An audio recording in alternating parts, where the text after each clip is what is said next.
ይስሐቅም አባቱን አብርሃምን ተናገረው። አባቴ ሆይ አለ። እርሱም እነሆይ ልጄ አለው። እሳቱና እንጨቱ ይሄው አለ። የመስዋዕቱ በግ ግን ወዴት ነው አለ። አብርሃምም ልጄ ሆይ የመስዋዕቱን በግ እግዚአብሔር ያዘጋጃል አለው። አብርሃም ዛሬ ከታላላቅ የእምነት ታሪኮች አንዱን የአብርሃምን ታሪክ ለማወቅ ወደ 4000 ዓመት ወደ ኋላ እንመለሳለን። የብዙ አህዛብ አባት በመባል የሚታወቀው አብርሃም ከትውልድ አገሩ ወጥቶ የተስፋ ቃል ኪዳን እንዲወርስ የተመረጠ፣ በእርሱ እምነትና ታዛዥነት እግዚአብሔር የታሪክን ሂደት የሚቀይር ቃል ኪዳን የገባለት። የአብርሃም ታሪክ ከይስሐቅ ጋር ካደረገው የእምነት ፈተና ተፈትኖ ያለፈና የትውልድ የመባረክ ምክንያት የሆነ ታላቅ የእምነት አባት። አብራችሁን ስትቆዩ የአብርሃምን ሕይወት እምነትና ትሩፋትን በእምነት አብረን እንካፈላለን። አብራችሁን ቆዩ።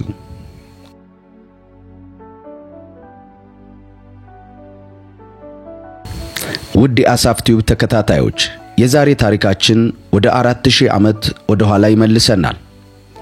ታሪኩም ሲጀምር እንደዚህ ይላል። ታራ አብርሃምንና ናኮርን ሐርናንን ወለደ። ሐርናምን ሎጥን ወለደ። ሐርናምን በወለደበት ሀገር በከለዳውያን ኦር በአባቱ በታራ ፊት ሞተ። አብርሃምና ናኮርም ሚስቶቹን አገቡ። የአብርሃም ሚስት ስሟ ሶራ ነው። የናኮር ሚስት የሐራን ልጅ ሚልካ ናት። ሶራ መካን ነበረች፣ ልጅ አልነበራትም።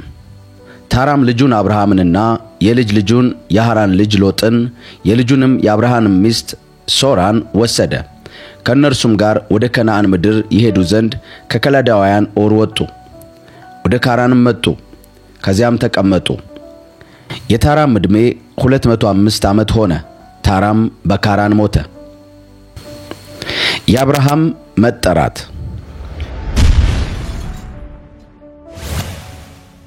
እግዚአብሔርም አብርሃምን አለው፣ ከአገርህ ከዘመዶችህ ከአባትህ ቤት ተለይተህ እኔ ወደማሳይህ ምድር ውጣ። ታላቅ ሕዝብ አደርግሃለሁ፣ እባርክሃለሁ፣ ስምህንም አከብረዋለሁ። ለበረከትም ሁን። የሚባርኩህንም እባርካለሁ፣ የሚረግሙህንም እረግማለሁ። የምድር ነገዶች ሁሉ ባንተ ይባረካሉ። አብርሃምም እግዚአብሔር እንደነገረው ሄደ። ሎጥም ከእርሱ ጋር ሄደ። አብርሃምም ከካራን በወጣ ጊዜ የ75 ዓመት ሰው ነበር። አብርሃምም ሚስቱን ሶራን የወንድሙን ልጅ ሎጥን ያገኙትን ከብት ሁሉና በካራን ያገኙትን ሰዎች ሁሉ ይዞ ወደ ከነዓን ምድር ለመሄድ ወጣ። ወደ ከነዓንም ምድር ገቡ። አብርሃምም እስከ ሴኬም ድረስ እስከ ሞሬ የአድባር ዛፍ ድረስ በምድር አለፈ። የከነዓን ሰዎች በዚያ ጊዜ በምድሩ ነበሩ። እግዚአብሔርም ለአብርሃም ተገለጠለትና ይችን ምድር ለዘርህ ሰጣለሁ አለው። እርሱም ለተገለጠለት ለእግዚአብሔር በዚያ ስፍራ መሠዊያን ሠራ። ከዛም በቤቴል ምስራቅ ወዳለው ተራራ ወጣ። በዚያም ቤቴልን ወደ ምዕራብ፣ ጋይን ወደ ምስራቅ አድርጎ ድንኳን ተከለ። በዚያም ለእግዚአብሔር መሠዊያን ሠራ፣ የእግዚአብሔርንም ስም ጠራ። አብርሃምም ከዚያ ተነሣ፣ እየተጓዘም ወደ አዜብ ሄደ። በምድር ምዕራብ ሆነ። አብርሃምም በዚያም በእንግድነት ይቀመጥ ዘንድ ወደ ግብፅ ወረደ፣ በምድር ራብ ጸንቶ ነበርና። ወደ ግብፅም ለመግባት በቀረበ ጊዜ ሚስቱን ሶራን እንዲህ አላት፣ አንቺ መልከ መልካም ሴት እንደሆንሽ እነሆ እኔ ያውቃለሁ። የግብፅ ሰዎች ያዩሽ እንደሆነ ሚስቱ ናት ይላሉ፣ እኔንም ይገሉኛል፣ አንቺንም በሕይወት ይተውሻል። እንግዲህ በአንቺ ምክንያት መልካም ይሆንልኝ ዘንድ እህቱ ነይ በይ። አብርሃምም ወደ ግብፅ በገባ ጊዜ የግብፅ ሰዎች ሴቲቱን እጅግ ውብ እንደሆነች አዩ። የፈርዖን አለቆች አዩአት፣ በፈርዖንም ፊት አመሰገኗት። ሴቲቱንም ወደ ፈርዖን ቤት ወሰዷት። ለአብርሃም ስለ እርሷ መልካም አደረገለት። ለእርሱ በጎችም፣ በሬዎችም፣ አህዮችም፣ ወንዶችና ሴቶች ባሪያዎች፣ ግመሎችም ነበሩት። እግዚአብሔርም በአብርሃም ሚስት በሶራ ምክንያት ፈርዖንንና የቤቱን ሰዎች በታላቅ መቅሰፍት መታ። ፈርዖንም አብርሃምን ጠርቶ አለው፣ ይህ ያደረግህብኝ ምንድነው? እርሷ ሚስትህ እንደሆነች ለምን አልገለጥህልኝም? ለምንስ እህቴ ናት አልህ? እኔ ሚስት ላደርጋት ወስጃት ነበር። አሁንም ሚስትህ እነኋት፣ ይዘሃት ሂድ። ፈርዖንም ሰዎችን ስለ እርሱ አዘዘ። እርሱንም ሚስቱንም ከብቱንም ሁሉ ሸኟቸው። የአብርሃምና የሎጥ መለያየት። አብርሃምም ከግብፅ ወጣ። እርሱና ሚስቱ ለእርሱም የነበረው ሁሉ ሎጥም ከእርሱ ጋር ወደ አዜብ መጡ። አብርሃምም በከብት በብር በወርቅ እጅግ በለጸገ። ከአዜብ ባደረገው በጉዞውም ወደ ቤቴል በኩል ሄደ። ያም ስፍራ አስቀድሞ በቤቴልና በጋይ መካከል ድንኳን ተክሎበት የነበረው ነው። ያም ስፍራ አስቀድሞ መሠዊያ የሠራበት ነው። በዚያም አብርሃም የእግዚአብሔርን ስም ጠራ። ከአብርሃም ጋር የሄደው ሎጥ ደግሞ የላምና የበግ መንጋ ድንኳንም ነበረው። በአንድነትም ይቀመጡ ዘንድ ምድር አልበቃቸውም። የነበራቸውም እጅግ ነበረና በአንድነት ሊቀመጡ አልቻሉም። የአብርሃምና የሎጥ መንጎች በሚጠብቁት መካከል ጠብ ሆነ። በዚያም ዘመን ከነዓናውያን፣ ፌርዛውያን በዚያ ምድር ተቀምጠው ነበር። አብርሃምም ሎጥን አለው፣ እኛ ወንድማማቾች ነንና በእኔና በአንተ በረኞችና በረኞች መካከል ጠብ እንዳይሆን እለምንሃለሁ አለው። ምድር ሁሉ በፊትህ አይደለችምን? ከኔ ትለይ ዘንድ እለምንሃለሁ። አንተ ግራውን ብትወስድ እኔ ወደ ቀኝ እሄዳለሁ፣ አንተም ቀኙን ብትወስድ እኔ ወደ ግራ እሄዳለሁ አለው። ሎጥም ዓይኑን አነሳ፣ በዮርዳኖስ ዙሪያ ያለውን አገር ሁሉ ውሃ የሞላበትን መሆኑን አየ። እግዚአብሔር ሰዶምና ገሞራን ከማጥፋቱ አስቀድሞ እስከ ዞዓር ድረስ እንደ እግዚአብሔር ገነት በግብጽ ምድር አምሳል ነበረ። ሎጥም በዮርዳኖስ ዙሪያ ያለውን አገር ሁሉ መረጠ። ሎጥም ወደ ምስራቅ ተጓዘ። አንዱም ከሌላው እርስ በርሳቸው ተለያዩ። አብርሃም በከነዓን ምድር ተቀምጦ ሎጥም በአገሩ ሜዳ ባሉት ከተሞች ተቀመጠ። እስከ ሶዶም ድረስ ድንኳኑን አዘዋወረ። የሶዶም ሰዎች ግን ክፉዎችና በእግዚአብሔር ፊት እጅግ ኃጢአተኞች ነበሩ። ሎጥም ከተለየው በኋላ እግዚአብሔር አብርሃምን አለው፣ ዓይንህን አንሳና አንተ ካለህበት ስፍራ ወደ ሰሜንና ወደ ደቡብ፣ ወደ ምስራቅና ወደ ምዕራብ እይ። የምታያትን ምድር ሁሉ ላንተና ለዘርህ ለዘላለም እሰጣለሁና አለው። ዘርህን እንደ ምድር አሸዋ አደርገዋለሁ። የምድርን አሸዋ ይቆጥር ዘንድ የሚችል ሰው ቢኖር ዘርህ ደግሞ ይቆጠራል። ተነሳ፣ በምድር በርዝመቷም በስፋቷም ሂድ፣ እርሷንም ላንተ እሰጣለሁና አለው።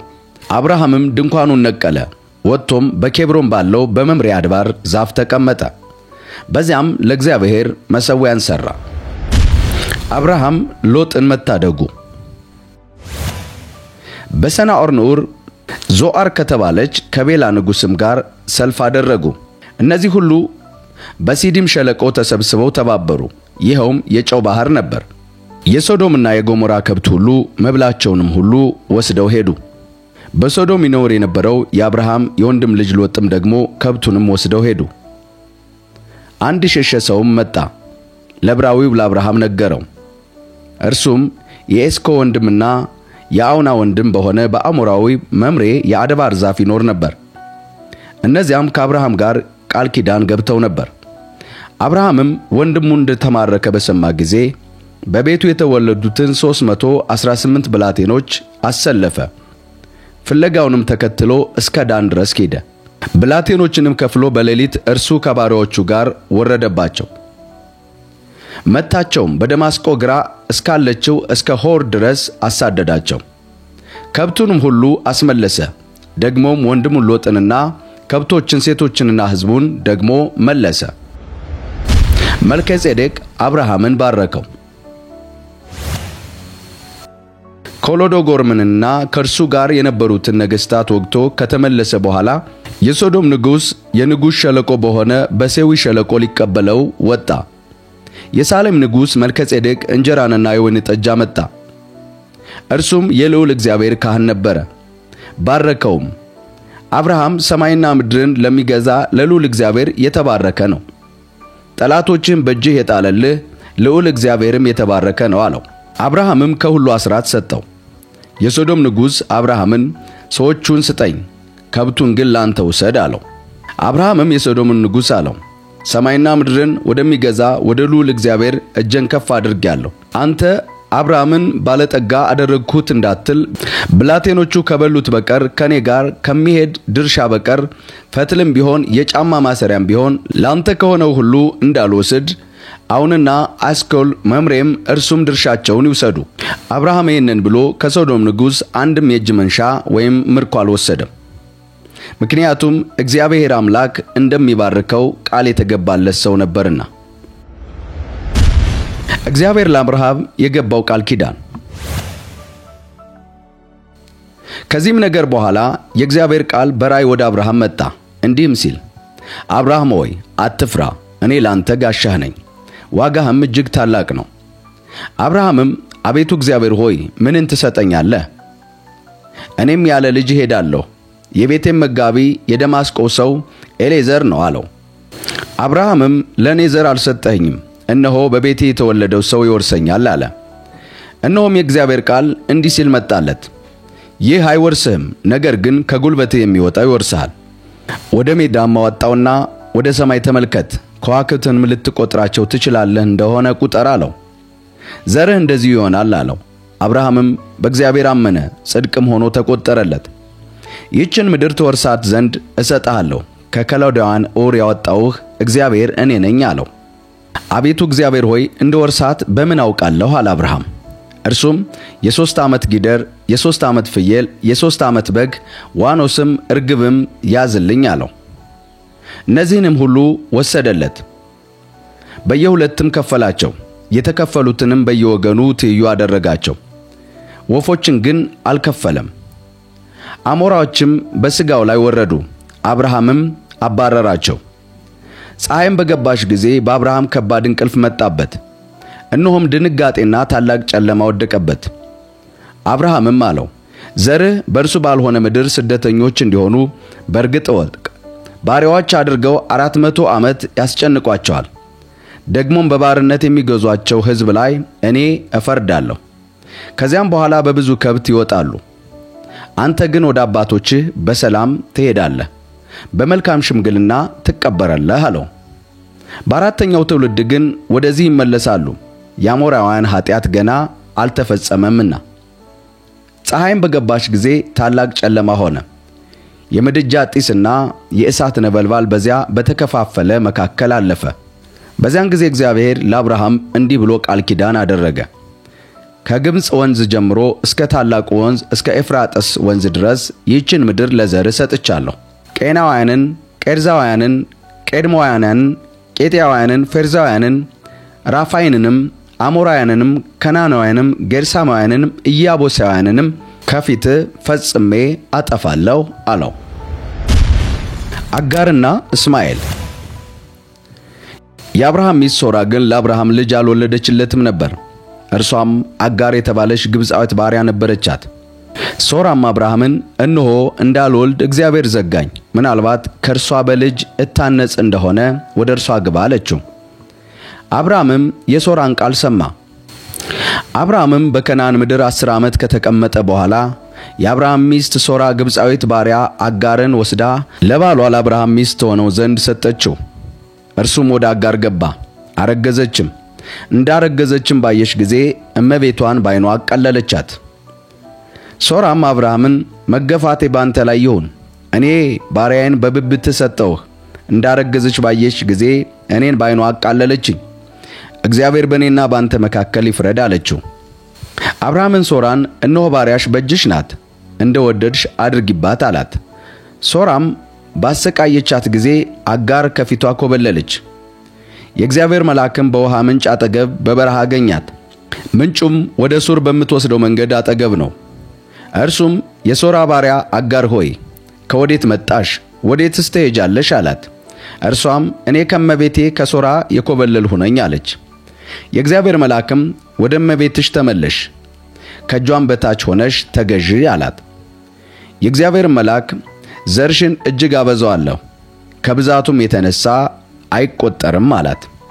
የእግዚአብሔር መልአክ አላት፣ እነሆ አንቺ ጸንሰሻል፣ ወንድ ልጅም ትወልጃለሽ፣ ስሙም እስማኤል ብለሽ ትጠሪዋለሽ፣ እግዚአብሔር መቸገርሽን ሰምቷልና አላት።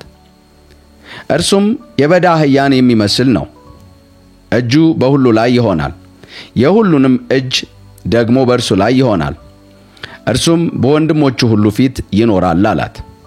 እርሷም ይናገራት የነበረውን የእግዚአብሔርን ስም ኤልሮኢ ብላ ጠራችው፣ የሚያየኝን በእውኑ በዚህ ደግሞ አየሁት ብላለችና።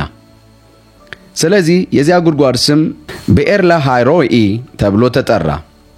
እርሱም በቃዴስና በዳሬድ መካከል ነው። አጋርም ለአብርሃም ወንድ ልጅን ወለደችለት። አብርሃምም አጋር የወለደችለትን የልጁን ስም እስማኤል ብሎ ጠራው። አጋርም እስማኤልን ለአብርሃም በወለደችለት ጊዜ አብርሃም የ86 ዓመት ሰው ነበር። የግርዘት ኪዳን። አብርሃም የ99 ዓመት ሰው በሆነ ጊዜ እግዚአብሔር ለአብርሃም ተገለጠለትና እኔ ኤልሻዳይ ነኝ፣ በፊቴ ተመላለስ፣ ፍጹምም ሁን፣ ቃል ኪዳኔን በእኔና ባንተ መካከል አደርጋለሁ፣ እጅግም አበዛሃለሁ አለው። አብርሃምም በግንባሩ ወደቀ። እግዚአብሔርም እንዲህ ብሎ ተናገረው፣ እነሆ ቃል ኪዳኔን ካንተ ጋር ነው፣ ለብዙ አሕዛብ አባት ትሆናለህ። ከዛሬ ጀምሮ እንግዲህ ስምህ አብርሃም ተብሎ አይጠራም፣ ነገር ግን ስምህ አብርሃም ይሆናል አለው። ለብዙ አሕዛብ አባት አድርጌሃለሁና እጅግም አበዛሃለሁ፣ ሕዝብም አደርግሃለሁ፣ ነገሥታትም ካንተ ይወጣሉ። ቃል ኪዳኔንም በእኔና ባንተ መካከል ካንተም በኋላ ከዘር ጋር በትውልዳቸው ለዘላለም ኪዳን አቆማለሁ፣ ላንተና ካንተ በኋላ ለዘርህ አምላክ ሆን ዘንድ በእንግድነት የምትኖርባትን ምድር የከነዓን ምድር ሁሉ ለዘላለም ግዛት ይሆን ዘንድ ላንተና ካንተም በኋላ ለዘርህ እሰጣለሁ፣ አምላክም እሆናቸዋለሁ አለው። እግዚአብሔርም አብርሃምን አለው፣ አንተ ደግሞ ቃል ኪዳኔን ትጠብቃለህ፣ አንተም ካንተም በኋላ ዘርህ በትውልዳቸው በእኔና ባንተ መካከል ካንተም በኋላ በዘር መካከል የምትጠብቁት ቃል ኪዳኔ ይህ ነው፣ ከናንተ ወንድ ሁሉ ይገረዝ፣ የቁልፊታችሁንም ሥጋ ትገረዛላችሁ፣ በእኔና በእናንተ መካከል ላለውም ቃል ኪዳን ምልክት ይሆናል። የ8 ቀን ልጅ ይገረዝ፣ በቤት የተወለደ ወይም ከዘራችሁ ያይደለ በብር ከእንግድነት የተገዛ ወንድ ሁሉ በትውልዳችሁ ይገረዝ። በቤት የተወለደ በብርህም የተገዛ ፈጽሞ ይገረዝ፣ ቃል ኪዳኔም በሥጋችሁ የዘላለም ቃል ኪዳን ይሆናል አለው። የቁልፈቱን ሥጋ ያልተገረዘ ቆላፋ ሰው ሁሉ ያቺ ነፍስ ከወገኗ ተለይታ ትጥፋ፣ ቃል ኪዳኔን አፍርሳለችና። እግዚአብሔር አብርሃምን አለው፣ የሚስትህን የሶራን ስም ሶራ ብለህ አትጥራ፣ ስሟ ሳራ ይሆናል እንጂ። እባርካታለሁ፣ ደግሞም ከእርሷ ልጅ እሰጥሃለሁ፣ እባርካትልማለሁ፣ የአሕዛብም እናት ትሆናለች፣ የአሕዛብም ነገሥታት ከእርሷ ይወጣሉ አለው። አብርሃምም በግንባሩ ወደቀ፣ ሳቀም፣ በልቡም አለ፣ የ100 ዓመት ሰው በውኑ ልጅ ይወልዳልን? 90 ዓመት የሆናትን ሳራ ትወልዳለችን? አብርሃምም እግዚአብሔርን እስማኤል በፊት ቢኖር በወደድሁ ነበር አለው። እግዚአብሔርም አለ፣ በውኑ ሚስትህ ሳራ ወንድ ልጅ ትወልዳለች፣ ስሙንም ይስሐቅ ብለህ ትጠራዋለህ። ከእርሱ በኋላ ለዘሩም የዘላለም ኪዳን እንዲሆን ቃል ኪዳኔን ከእርሱ ጋር አቆማለሁ አለው። ስለ እስማኤል ሰምቻለሁ፣ እነሆ ባርኬዋለሁ፣ ፍሬያማም አደርገዋለሁ፣ እጅግም አበዛዋለሁ፣ 12 አለቆችንም ይወልዳል፣ ታላቅ ሕዝብም እንዲሆን አደርገዋለሁ አለው። ቃል ኪዳኔን ግን በሚመጣው ዓመት በዚሁ ጊዜ ሳራ ከምትወልደው ከይስሐቅ ጋር አቆማለሁ አለው እግዚአብሔር። ንግግሩንም ከእርሱ ጋር በፈጸመ ጊዜ እግዚአብሔር ከአብርሃም ተለይቶ ወጣ። አብርሃምም ልጁን እስማኤልን በቤቱም የተወለዱትን ሁሉ በብሩም የገዛውን ሁሉ ከአብርሃም ቤተሰብ ወንዶች ሁሉ ወሰደ። የቁልፈታቸውንም ሥጋ እግዚአብሔር እንዳለው በዚያው ቀን ገረዘ። አብርሃምም የቁልፈቱን ሥጋ በገረዘ ጊዜ የ99 ዓመት ሰው ነበር። ልጁም እስማኤል የቁልፈቱን ሥጋ በተገረዘ ጊዜ የ13 ዓመት ልጅ ነበረ። በዚያው ቀን አብርሃም ተገረዘ፣ ልጁም እስማኤልም። በቤት የተወለዱትና በብር ከእንግዶች የተገዙት የቤቱ ሰዎች ሁሉ ከእርሱ ጋር ተገረዙ። አብርሃም የተቀበላቸው 3ቱ እንግዶች። በቀትርም ጊዜ እርሱ በድንኳኑ ደጃፍ ተቀምጦ ሳለ እግዚአብሔር በመምሪያ አድባር ዛፍ ተገለጠለት። ዓይኑንም አነሳና እነሆ 3 ሰዎች በፊቱ ቆመው አየ። ባያቸውም ጊዜ ሊቀበላቸው ከድንኳኑ ደጃፍ ተነስቶ ሮጠ፣ ወደ ምድርም ሰገደ፣ እንዲህም አለ፣ አቤቱ በፊት ሞገስ አግኝቼ እንደሆነ ባሪያህን አትለፈኝ ብዬ ለምንሃለሁ። ጥቂት ውሃ ይምጣላችሁ፣ እግራችሁን ታጠቡ፣ ከዚህችም ዛፍ በታች ረፉ። ቁራሽ እንጀራም ላምጣላችሁ፣ ልባችሁንም ደግፋ፣ ከዚያ በኋላ ትሄዳላችሁ። ስለዚህ ወደ ባሪያችሁ መጣችኋልና እነሱም እንዳልህ አድርግ አሉት። አብርሃምም ወደ ድንኳን ወደ ሳራ ዘንድ ፈጥኖ ገባ። 3 መስፈሪያ የተሰለቀ ዱቄት ፈጥነሽ አዘጋጂ፣ ለውሽውም እንጎቻም አድርጊው አላት። አብርሃምም ወደ ላሞች ሮጦ እጅግ የሰባ ታናሽ ጥጃ ያዘና ለብላቴናው ሰጠው። ያዘጋጀውም ዘንድ ተቻኮለ። እርጎና ወተትም ያዘጋጀውን ጥጃ አመጣ፣ በፊታቸውም አቀረበው። እነርሱም ከዛፉ በታች በፊታቸው ቆሞ ነበር። እነርሱም በሉ። እነርሱም ሚስት ሳራ ወዴት ናት አሉት። እርሱም በድንኳን ውስጥ ናት አላቸው። እርሱም የዛሬ ዓመት እንደ ዛሬው ጊዜ ወደ አንተ እንመለሳለን፣ ሚስት ሳራ ልጅ ታገኛለች አለ። ሳራም በድንኳን ደጃፍ በስተኋላው ሳለች ይህንን ሰማች። አብርሃምና ሳራም በዕድሜያቸው ሸምግለው ፈጽመው አርጅተው ነበር። በሴቶችም የሆነው ልማድ ከሳራ ተቋርጦ ነበር። ሳራም በልቧ እንዲህ ስትል ሳቀች፣ ካረጀው በኋላ በውኑ ፍትወት ይሆንልኛልን? ጌታም ፈጽሞ ሸምግሏል። እግዚአብሔር አብርሃምን አለው፣ ካረጀው በኋላ በውኑ እወልዳለሁን ስትል ሳራ ለምን ሳቀች አለው። በውኑ ለእግዚአብሔር የሚሳነው ነገር አለን? የዛሬ ዓመት እንደ ዛሬው ጊዜ ወደ አንተ እመለሳለሁ፣ ሳራም ልጅን ታገኛለች። ሳራም ስለፈራች አልሳቅሁም ስትል ካደች። እርሱም አይደለም ሳቅሽ እንጂ አላት። አብርሃም ስለ ሶዶም ማለደ። ሰዎቹም ከዚያ ተነስተው ወደ ሶዶም አቀኑ። አብርሃምም ሊሸኛቸው አብሯቸው ሄደ። እግዚአብሔርም አለ፣ እኔ የማደርገውን ከአብርሃም እሰውራለሁን? አብርሃም በእውነት ታላቅና ብርቱ ሕዝብ ይሆናል፣ የምድር አሕዛብ ሁሉ በእርሱ ይባረካሉና። ጽድቅንና ፍርድን በማድረግ የእግዚአብሔርን መንገድ ይጠብቁ ዘንድ ልጆቹንና ከእርሱ በኋላ ቤቱን እንዲያዝዝ አውቃለሁና። ይህንን እግዚአብሔር በአብርሃም ላይ የተናገረውን ነገር ሁሉ ያመጣ ዘንድ ነው። እግዚአብሔርም አለ፣ የሶዶምና ጎሞራ ጩኸት እጅግ በዝቷልና ኃጢአታቸውም እጅግ ከብዳለችና እንግዲህስ ወደ እኔ እንደመጣች እንደ ጩኸቷ አድርገው እንደሆነ ወርጃ ያለሁ፣ እንዲሁም ባይሆን አውቃለሁ። ሰዎቹም ከዚያ ፊታቸውን አቀኑ፣ ወደ ሶዶምም ሄዱ። አብርሃም ግን በእግዚአብሔር ፊት ገና ቆሞ ነበር። አብርሃምም ቀረበ አለውም፣ በውኑ ጻድቁን ከኃጢአተኞች ጋር ታጠፋለህን? 50 ጻድቃን በከተማይቱ ውስጥ ቢገኙ በውኑ ሁሉን ታጠፋለህን? ከከተማይቱስ በእርሷ ስለሚገኙ 50 ጻድቃን አትምርምን? ይህ ካንተ ይራቅ፣ ጻድቁን ከኃጢአተኛ ጋር ትገድል ዘንድ ጻድቁን እንደ ኃጢአተኞች ይሆን ዘንድ እንደዚህ ያለ አድራጎት ካንተ ይራቅ። የምድር ሁሉ ፈራጅ በቅን ፍርድ አይፈርድምን? እግዚአብሔርም በሶዶም በከተማ ውስጥ 50 ጻድቃን ባገኝ ስፍራውን ሁሉ ስለ እርሱ ምራለሁ አለ። አብርሃምም መለሰ አለም፣ እኔ አፈርና አመድ ስሆን ከጌታዬ ጋር እናገር ዘንድ እነሆ አንድ ጊዜ ጀመርሁ። ከ50 ጻድቃን 5 ቢጎድሉ ከተማይቱን ሁሉ በአምስቱ ምክንያት ታጠፋለህን? ከዚያ 45 ባገኝ አላጠፋም አለ። ደግሞም ተናገረ እንዲህ አለ፣ ምናልባት ከዚያ 40 ብታገኝስ? እርሱም ለ40ው ስል አላደርገውም አለ። እርሱም ጌታዬ አይቆጣ፣ እኔም እናገራለሁ፣ ምናልባት ከዚያ 30 ቢገኙሳ አለ። እርሱም ከዚያ 30 ባገኝ አላጠፋም አለ። ደግሞም እነሆ ከጌታዬ ጋር እናገር ዘንድ አንድ ጊዜ ጀመርሁ፣ ምናልባት ከዚያ 20 ቢገኙሳ አለ አብርሃም። እግዚአብሔርም ከዚያ 20 ቢገኙ ስለ 20 አላደርገውም አለው። እርሱም እኔ ደግሞ አንድ ጊዜ ብቻ ብናገር ጌታዬ አይቆጣ፣ ምናልባት ከዚያ 10 ቢገኝሳ አለ አብርሃም። እግዚአብሔርም ስለ 10ሩ አላጠፋም አለ።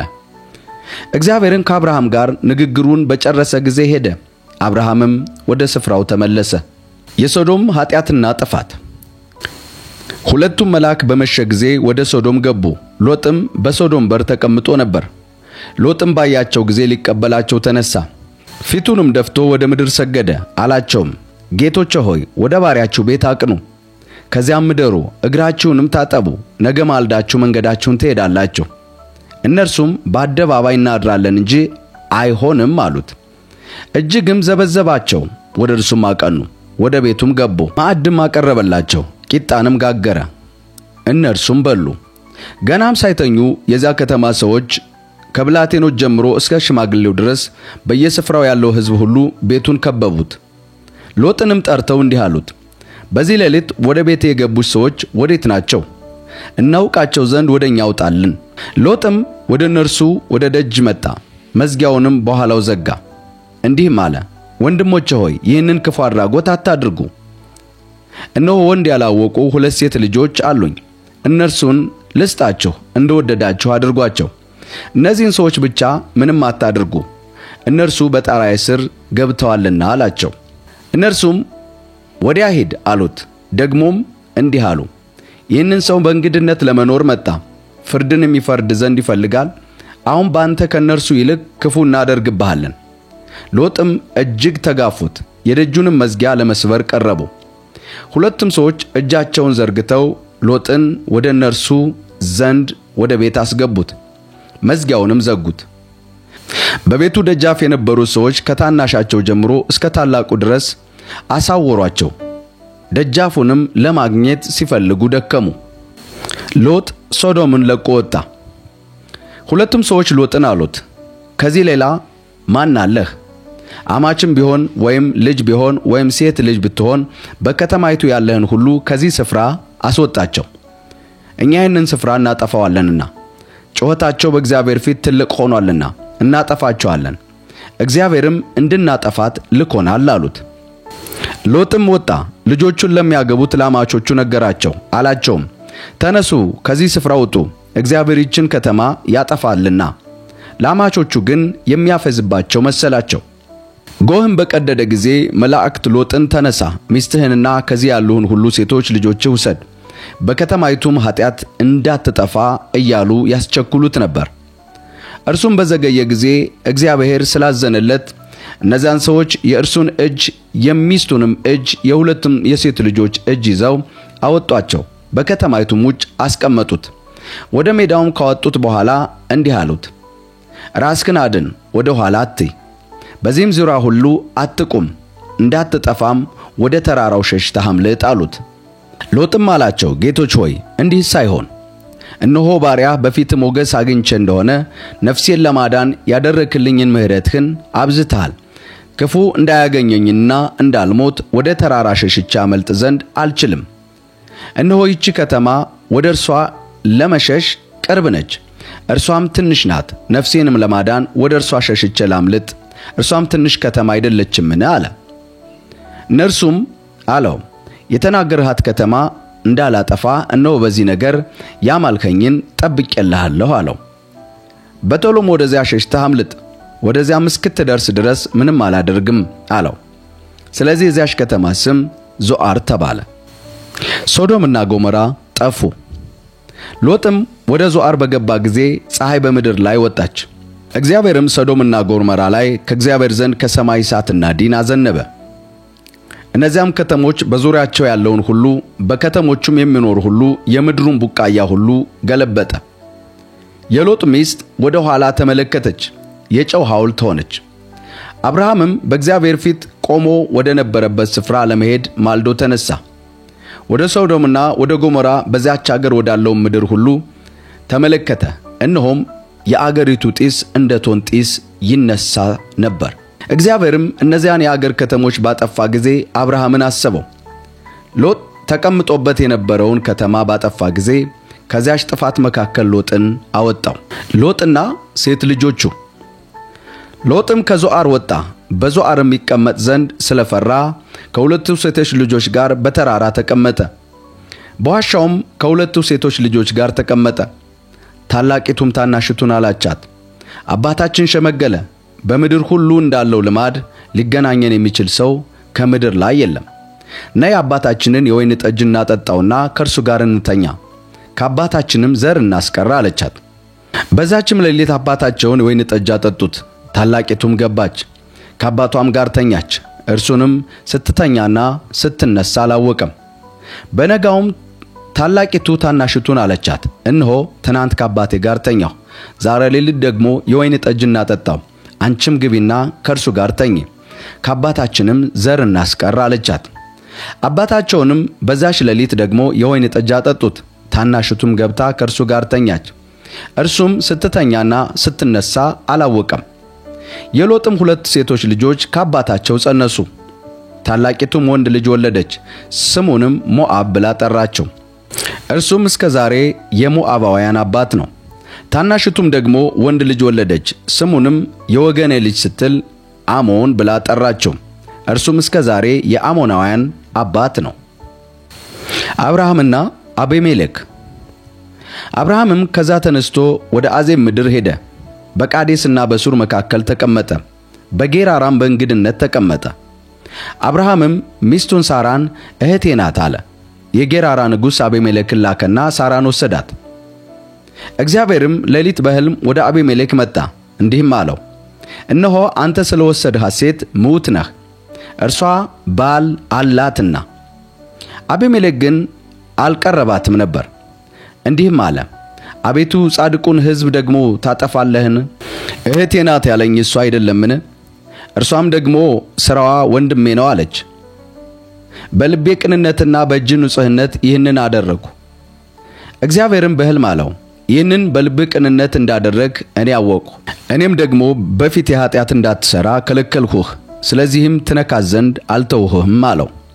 አሁንም የሰውየውን ሚስት መልስ፣ ነቢይ ነውና ስለ አንተም ይጸልይልሃል፣ ትድናለህ። ባትመልሳት ግን አንተ እንደሞተ ለአንተም የሆነው ሁሉ እንደሞተ በርግጥ እወቅ አለው እግዚአብሔር። አቤሜሌክም በነጋታው ማለደ፣ ባሪያዎቹንም ሁሉ ጠራ፣ ይህንን ነገር ሁሉ በጆሮአቸው ተናገረ። ሰዎችም እጅግ ፈሩ። አቤሜሌክም አብርሃምን ጠርቶ አለው፣ ይህ ያደረግህብን ምንድን ነው? ምንስ ክፉ ሠራንብህ? በእኔና በመንግሥቴ ላይ ትልቅ ኃጢአት አድርገሃልና የማይገባ ሥራ በእኔ ሠራህብኝ። አቤሜሌክም አብርሃምን አለው፣ ይህንን ማድረግህ ምን አይተህ ነው? አብርሃምም አለ፣ በዚህ ስፍራ እግዚአብሔርን መፍራት በእውነት እንደሌለ ለሚስቴም ሲሉ እንዳይገድሉኝ ስላሰብሁ ነው አለ። እርሷም ደግሞ በእውነት እህቴ ናት፣ የእናቴ ልጅ አይደለችም እንጂ የአባቴ ልጅ ናት፣ ለእኔም ሚስት ሆነች። እግዚአብሔርም ከአባቴ ቤት ባወጣኝ ጊዜ አልኋት፣ በገባንበት ሀገር ሁሉ ለእኔ የምታደርጊው ወሮታ ይህ ነው፣ ወንድሜ ነው ብለሽ ስለ እኔ ተናገሪ። አቤሜሌክም በጎችንና ላሞችን ወንዶችና ሴቶች ባሪያዎችን አመጣ፣ ለአብርሃምም ሰጠው። ሚስቱን ሳራንም መለሰላት። አቤሜሌክም እነሆ ምድሬ በፊትህ ናት፣ በወደድከው ተቀመጥ አለ። ሳራንም አላት፣ እነሆ ለወንድምሽ 1000 ሚዛን ብር ሰጠሁት፣ ያም እነሆ ከአንቺ ጋር ባሉት ሁሉ ፊት የዓይን መሸፈኛ ይሁንሽ፣ ጽድቅሽ ለሰዎች ሁሉ ተገልጧልና አላት። አብርሃምም ወደ እግዚአብሔር ጸለየ። እግዚአብሔርም አቤሜሌክን ሚስቱንም ባሪያዎቹንም ፈወሳቸው፣ እነርሱም ወለዱ። እግዚአብሔርም በአብርሃም ሚስት በሳራ ምክንያት በአቤሜሌክ ቤት ማኅፀኖቹን ሁሉ በፍጹም ዘግቶ ነበርና። የይስሐቅ መወለድ። እግዚአብሔር እንደተናገረው ሳራን አሰበ። እግዚአብሔርም እንደተናገረ ለሳራ አደረገላት። ሳራም ጸነሰች። እግዚአብሔርም በተናገረው ወራት ለአብርሃም በእርጅና ወንድ ልጅን ወለደችለት። አብርሃምም የተወለደለትን ሳራ የወለደችለትን የልጁን ስም ይስሐቅ ብሎ ጠራው።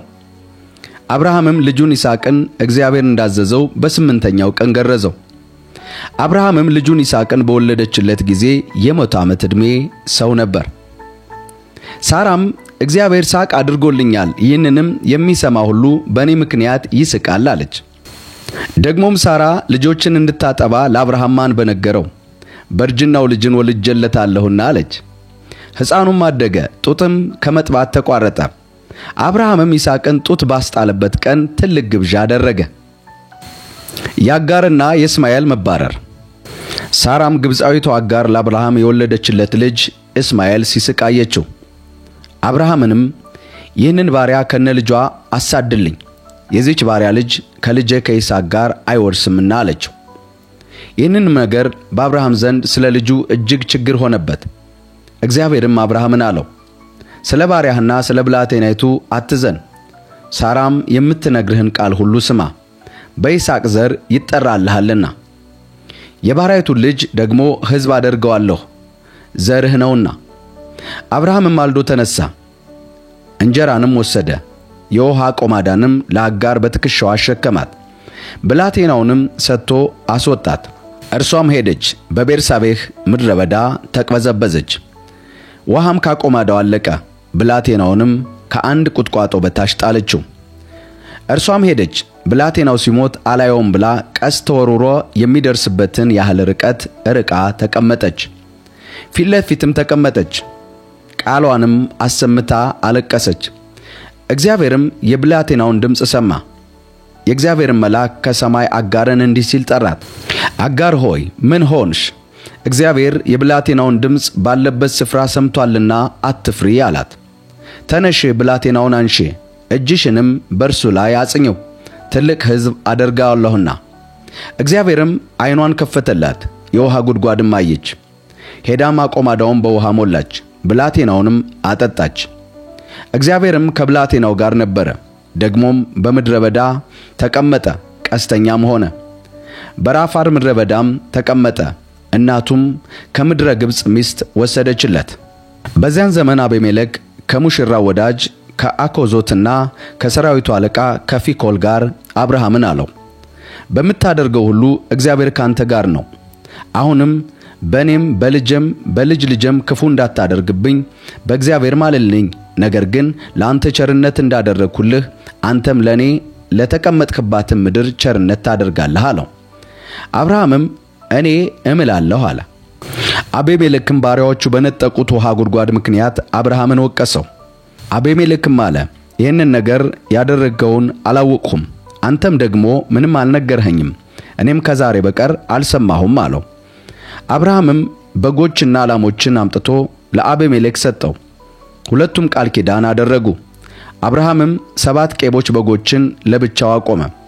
አቤሜሌክም አብርሃምን ለብቻ ያቆማቸው እነዚህ 7 ቄቦች በጎች ምንድናቸው አለው። እርሱም እኔ ይችን የውሃ ጉድጓድ እንደቆፈርሁ ምስክር ይሆኑልኝ ዘንድ እነዚህን 7 ቄቦች በጎች ወስጄ በፊት አቆምሁ አለው። ስለዚህም የዚያን ስፍራ ስም ቤርሳቤህ ብሎ ጠራው፣ ከዚያም ሁለቱ ተማምለዋልና። በቤርሳቤህም ቃል ኪዳን አደረገ። አቤሜሌክና የሙሽራው ወዳጅ አኮዞት የሰራዊቱም አለቃ ፊኮልም ተነስተው ወደ ፍልስጤም ምድር ተመለሱ። አብርሃምም በቤርሳቤህ የተምር ዛፍን ተከለ፣ በዚያም የዘላለሙን አምላክ የእግዚአብሔርን ስም ጠራ። አብርሃምም በፍልስጤም ምድር ብዙ ቀን እንግዳ ሆኖ ተቀመጠ። አብርሃም ተፈተነ። ከነዚህም ነገሮች በኋላ እግዚአብሔር አብርሃምን ፈተነው፣ እንዲህም አለው፣ አብርሃም ሆይ። አብርሃምም እነሆኝ አልሁ አለ። የምትወደውን አንድ ልጅህን ይስሐቅን ይዘህ ወደ ሞሪያ ምድር ሂድ፣ እኔም በምነግርህ በአንድ ተራራ ላይ በዚያ መስዋዕት አድርገህ ሰዋው አለው። አብርሃምም በማለዳ ተነስቶ አህያውን ጫነ፣ ሁለቱንም ሎሌዎችና ልጁን ይስሐቅን ከእርሱ ጋር ወሰደ፣ እንጨትንም ለመስዋዕት ሰነጠቀ። ተነስቶም እግዚአብሔር ወዳለው ቦታ ሄደ። በሦስተኛውም ቀን አብርሃም ዓይኑን አነሳና ቦታውን ከሩቅ አየ። አብርሃምም ሎሌዎችን አላቸው፣ አህያውን ይዛችሁ ከዚህ ቆዩ፣ እኔና ልጄ ወደዚያ ሄደን እንሰግዳለን፣ ወደ እናንተም እንመለሳለን አላቸው። አብርሃምም የመስዋዕቱን እንጨት አንስቶ ለልጁ ለይስሐቅ አሸከመው። እርሱም እሳቱንና ቢላዋውን በእጁ ያዘ። ሁለቱም አብረው ሄዱ። ይስሐቅም አባቱን አብርሃምን ተናገረው። አባቴ ሆይ አለ። እርሱም እነሆይ ልጄ አለው። እሳቱና እንጨቱ ይሄው አለ። የመስዋዕቱ በግ ግን ወዴት ነው አለ። አብርሃምም ልጄ ሆይ የመስዋዕቱን በግ እግዚአብሔር ያዘጋጃል አለው። ሁለቱም አብረው ሄዱ። እግዚአብሔር ወዳለው ቦታ ደረሱ። አብርሃምም በዚያ መሠዊያን ሠራ፣ እንጨትንም ረበረበ፣ ልጁንም ይስሐቅንም አስሮ በመሠዊያው በእንጨት ላይ አጋደመው። አብርሃምም እጁን ዘረጋ፣ ልጁንም ያርድ ዘንድ ቢላዋውን አነሳ። የእግዚአብሔር መልአክ ከሰማይ ጠራው፣ አብርሃም አብርሃም አለው። እርሱም እነሆኝ አለ። እርሱም በብላቴናው ላይ እጅህን አትዘርጋ፣ አንዳችም አታድርግበት፣ አንድ ልጅህን ለእኔ አልከለከልህምና እግዚአብሔርን የምትፈራ እንደሆንህ አሁን አውቄአለሁ አለው። አብርሃምም ዓይኑን አነሳ፣ በኋላውም እነሆ አንድ በግ በዱር ውስጥ ቀንዶቹ በዕፀ ሳቤቅ ተይዞ አየ። አብርሃምም ሄደ፣ በጉንም ወሰደ፣ በልጁም ፋንታ መስዋዕት አድርጎ ሰዋው። አብርሃምም ያንን ቦታ ያህዌ ይኤር ብሎ ጠራው። እስከ ዛሬ ድረስ በእግዚአብሔር ተራራ ይታያል ይባላል። የእግዚአብሔር መልአክ አብርሃምን ከሰማይ ሁለተኛ ጊዜ ጠራው፣ እንዲህም አለው፣ እግዚአብሔር በራሴ ማልሁ ይላል፣ ይህንን ነገር አድርገሃልና አንድ ልጅህን አልከለከልኸኝምና በእውነት በረከትን እባርክሃለሁ፣ ዘርህንም እንደ ሰማይ ከዋክብትና በባህር ዳር እንዳለ አሸዋ አበዛዋለሁ፣ ዘርህም የጠላቶችን ደጅ ይወርሳል አለው። የምድር አሕዛብ ሁሉ በዘርህ ይባረካሉ፣ ቃሌን ሰምተሃልና። አብርሃምም ወደ ብላቴኖቹ ተመለሰ። ተነስተውም ወደ ቤርሳቤህ አብረው ሄዱ። አብርሃምም በቤርሳቤህ ተቀመጠ። የሳራ ሞት። የሳራ ዕድሜ 127 ዓመት ሆነ። በቂርያት አርባቅም ሞተች። እርሷም በከነዓን ምድር ያለች ኬብሮን ናት። አብርሃምም ለሳራ ሊያዝንላትና ሊያለቅስላት ተነሳ። አብርሃምም ከሬሳው አጠገብ ተነሳ። ለኬጢ ልጆችም እንዲህ ሲል ተናገረ። እኔ በእናንተ ዘንድ ስደተኛ መጻተኛ ነኝ። በእናንተ ዘንድ የመቃብር ርስት ስጡኝ፣ ሬሳዬን ከፊቴ ልቅበር። የኬጢ ልጆችም ለአብርሃም መለሱለት አሉትም፣ ጌታ ሆይ ስማን፣ አንተ በእኛ መካከል ከእግዚአብሔር አለቃ ነህ። ከመቃብር ስፍራችን በመልካሙ ቦታ ሬሳህን ቅበር፣ ሬሳህንም ትቀብር ዘንድ ከእኛ መቃብር የሚከለክልህ የለም አሉት። አብርሃምም ተነሳ፣ ለምድሩም ሕዝብ ለኬጢ ልጆች ሰገደ። እንዲህም አላቸው፣ ሬሳዬን ከፊቴ እንድቀብር ከወደዳችሁኝ ስሙኝ። ከሰዓር ልጅ ከኤፍሮንም ለምኑልኝ። በእርሻው ዳር ያለችውን ድርብ ክፍል ያላትን ዋሻውን በሙሉ ዋጋ በመካከላችሁ ይስጠኝ፣ መቃብሩ የኔ ርስት እንዲሆን። ኤፍሮንም በኬጢ ልጆች መካከል ተቀምጦ ነበር። የኬጢ ሰው ኤፍሮንም የኬጢ ልጆች ወደ ከተማዋ የሚገቡትን ሁሉ ሲሰሙ ለአብርሃም እንዲህ ሲል መለሰለት፣ አይደለም ጌታዬ ስማኝ፣ እርሻውን ሰጥቻለሁ፣ በእርሱም ዳር ያለውን ዋሻ ሰጥቻለሁ፣ በወገኔ ልጆች ፊት ሰጥቻለሁ፣ ሬሳህን ቅበር አለው። አብርሃምም በአገሩ ሰዎች ፊት ሰገደ። የአገሩም ሰዎችም ሲሰሙ ለኤፍሬም ይህንን ሲል ተናገረ፣ ነገሬን ትሰማ ዘንድ እለምንሃለሁ፣ የእርሻውን ዋጋ ሰጥሃለሁ፣ አንተም ከኔ ዘንድ ውሰድ፣ ሬሳዬንም በዛ ቀብራለሁ አለው። ኤፍሮንም ለአብርሃም እንዲህ ሲል መለሰለት፣ ጌታዬ ሆይ እኔን ስማኝ፣ የ400 ሰቅል ዋጋ ምድር በኔና ባንተ መካከል ምንድነው? ሬሳህን ቅበር አለው። አብርሃምም የኤፍሮንን ነገር ሰማ። አብርሃምም በኬጢ ልጆች ፊት የነገረውን 400 ሰቅል መዝኖ ለኤፍሮን ሰጠው። ብሩንም ለመሸጫ ለመለወጫ የሚተላለፍ ነበር። በመምሬ ፊት ያለውን ባለድርብ ክፍል የሆነችውን የኤፍሮን እርሻ ለአብርሃም ጸና። እርሻውም በእርሱ ያለውን ዋሻ፣ በእርሻውም ውስጥ በዙሪያው ያለውን እንጨት ሁሉ ከኬጢ ልጆች በከተማይቱ በር በሚገኙ ሁሉ ፊት ለአብርሃም ርስቱ ሆነ።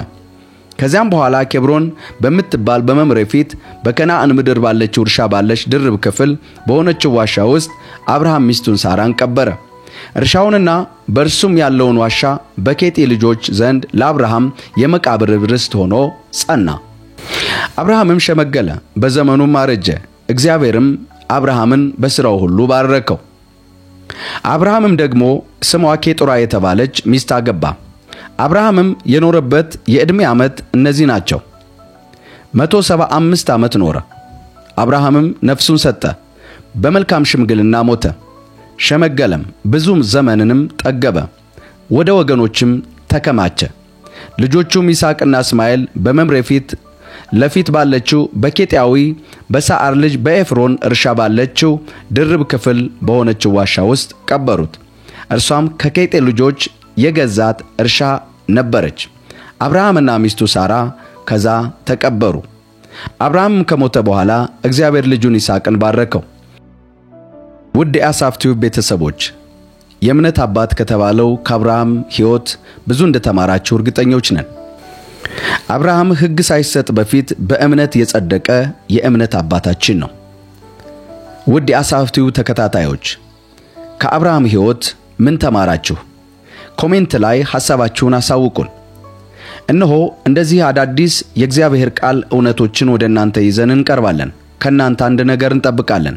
ቻናላችንን ላይክ፣ ሼር፣ ሰብስክራይብ እያደረጋችሁ ቤተሰብ መሆናችሁን ቀጥሉ። እግዚአብሔር አምላክ በእምነት የምናስደስትና በእምነት የምንራመድ ሰዎች ያድርገን። ጸጋ ይብዛላችሁ።